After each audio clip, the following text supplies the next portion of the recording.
This is Roger Simon. And Lionel Chetwin. Welcome back to Poliwood, where Lionel and I are going to discuss first what's coming up, some dangerous portents in TV. Then we're going to take a look at the Cannes Film Festival of this year, and then over to our pals at Rotten Tomatoes. But Lionel, first, what's going on at fear and trepidation as I look upon the future, yes. Two things that are coming up, which I think are really worth watching. A forthcoming program from HBO entitled The Newsroom, starring Jeff Daniels and Emily Mortimer. Jane Fonda is in it. She plays the head of the network, and some of her delivery. Anyway, I won't get into the quality of that because Aaron Sorkin is a quality guy. He writes well. I don't like him. I don't agree with much of what he says, and he has chosen to slander me by name in one of his shows. But you can't take away what he does. I'm sure.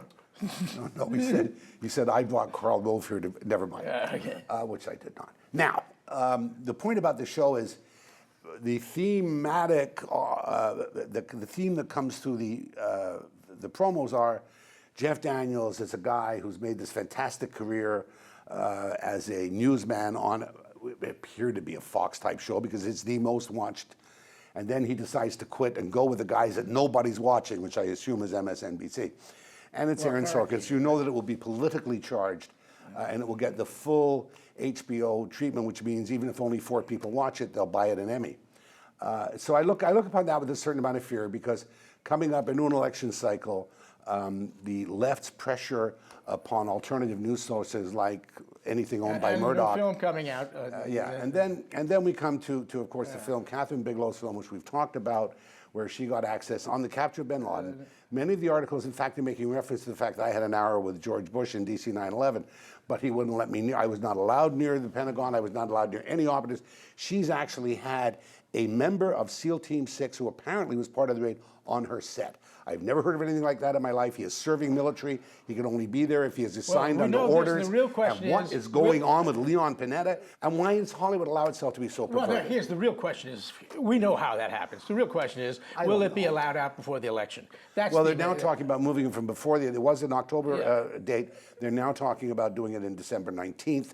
I think that's more likely only because of timing. Because they've just come up, decided they'll get it done by October. Well, maybe with luck, speaking of Cannes, they'll have it in the next Cannes.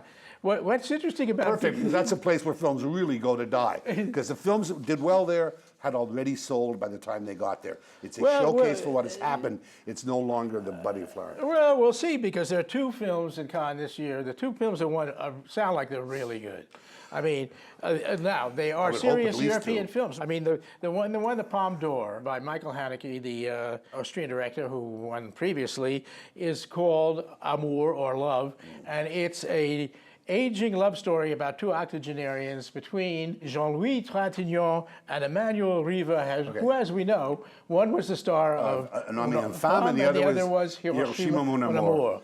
Now, those were 2 films that began this whole cycle really of introspective, deep Nouvelle Vague, British slice of life films. It's come full cycle. I think they opened it. I think they're closing it because I think those days of that type of film are probably over. Well, probably over with Trintignant and Riva. They're in their 80s. Probably replaced. I mean, for example, HBO has a television movie that showed at Cannes as a film, Hemingway and Gellhorn. Yeah. Well, they always try to do that, HBO. I mean, in your HBO contracts, they say, they allow for that. But look, this is going to be an interesting film to see. And the second one, though, may be more interesting to see. The winner of the Grand Prix, which prize, which comes second. Yeah. Anyway, the winner of the grand prize, which comes second, is called Reality. It's by Matteo Garrone, Italian director, obviously, and it's about the reality show Big Brother in its Italian version, where it's apparently even more popular than here. In fact, reality TV, you can guess if you know Italy, it's hugely popular there.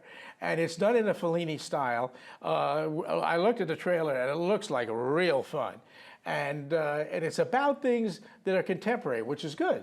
I mean, it's about a way of looking at the world that criticizes reality TV, has some fun doing it, and it also talks about, evidently, which is really at the heart of what we're talking about, the fact that nowadays the public is watching reality TV, and in the old days they were watching Fellini and and Rossellini and so forth. I'm very impressed with your view, and I'm serious. But I must tell you what it reminds me of. Not long ago, sitting in the Carnegie Delicatessen with some old theater people, and they were talking about off-Broadway. Never mind Broadway. No, who cares about Broadway? The real art is off Broadway. Cannes has just become the off Broadway of film. Some of those films will do well. I think Moonrise, Wes Anderson's film, will probably do very well. It's opened already strongly. But essentially, Cannes, which once was so central to the film calendar, is now as important as the Obies. All right, I take your point, but let me ask you. The Hunger Games to me was better than any of those films in terms of I didn't like the Hunger Games. Innovative. I know, but in terms of just being innovative filmmaking, pushing the envelope, telling a big story. But they have no interest in that. The only thing that this is good for is Oscar night. The Oscars will continue to laud off-Broadway. They will never really pay attention to Broadway. We need Tonys. We need Tonys. The point is that the Broadway now is not the days of David Lean at all. I mean, if you're comparing Hunger Games to a David Lean movie, I mean, I defy you to go back to Hunger Games. You won't find it. Well, I would say it is closer. It's closer to a David Lean film than any of the films you talked about that are Cannes, which are small. In this country, largely, some of those films could be Hallmark movies. All I mean, right. seriously. You know, this is what makes horse racing anyway. Now let's go over to. Not that I've ever watched a Hallmark movie. Sorry. Well, yeah, I haven't either, so we're even. Anyway, now here we go to Matt Atchity over at Rotten Tomatoes for what's coming up. Hi, this is Matt Atchity, Editor-in-Chief of Rotten Tomatoes, here to give you the lowdown on the movies that are in theaters this weekend. First of all, we've got Snow White and the Huntsman, a revisionist fairy tale of the classic Snow White story. It's about 52% on the tomato meter. Most of the critics say it's a little too dark and a little bit overdone. But they're really split, so this is a movie that you'll kind of maybe think about taking your chances on, really depending on how much of a Kristen Stewart fan you are. Secondly, we've got a movie called For Greater Glory. This stars Andy Garcia in a story about the 1920s Cristera War in Mexico. Basically pitted the government against a group of Catholic counter-revolutionaries. It's only about 40% on the tomato meter, but we only have a handful of reviews in. If you're interested in seeing this, make sure to check the site so that you can get a more recent score. Also, I have to mention Piranha 3 Double D, which is the sequel to Piranha from a couple years back.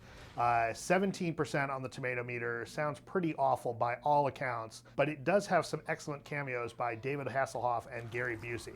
So if you're looking for a slasher film about killer fish, this might be up your alley. Thanks, Matt.